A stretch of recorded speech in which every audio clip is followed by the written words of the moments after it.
Representative Zwiener, did you have an opportunity to meet with Frank and Rachel? I have met with Frank and Rachel, yes. And from your conversations with that couple, who are like every other couple that's in this room, did they describe to you the heart-wrenching experience that they went through with their child and the adjustments that they had to make in the face of gender dysphoria?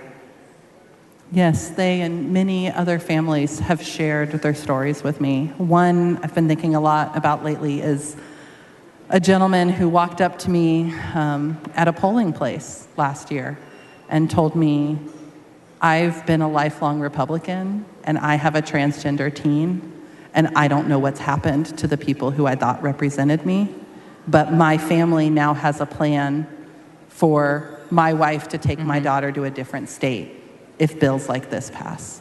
And those are the stories we are hearing every day for parents, which is why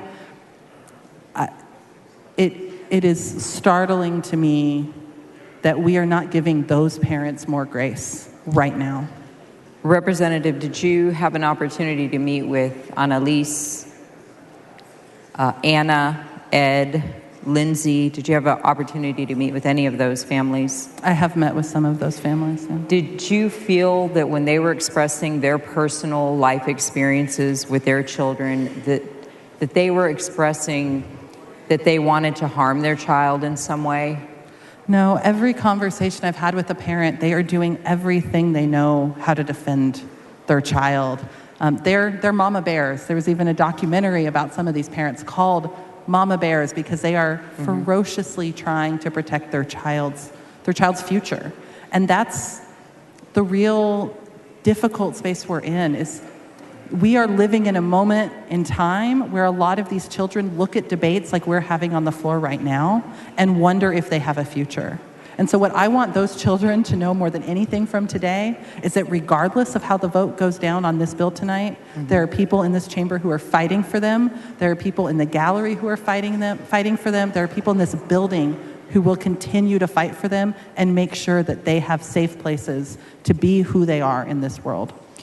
When they were expressing all of the support that they had to give to their child, did that feel, and when they broke down into tears, did that feel like the same love that you and I have for our children, the love that will make us do anything to protect them, to keep them safe, to understand them, to nurture them and help them grow into the best person that they can be?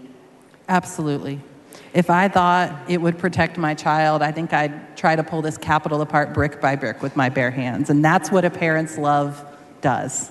And these isn't are parents that who what are fighting all of the advocacy on the floor is about today? It's about being a voice for a percentage of the population that are not understood a lot of times.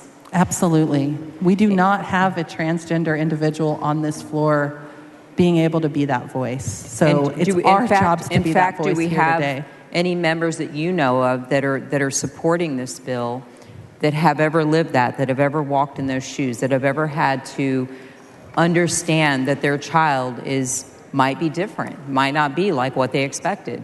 Not that I'm aware of. Thank you.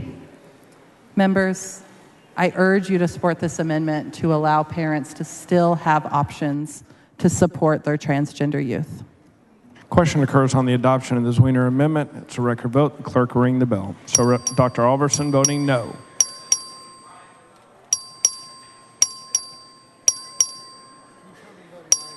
Show Representative Rosenthal voting aye. Have all voted. There being 56 ayes and 80 nays, the amendment fails to be adopted. Following amendment, the clerk will read the amendment.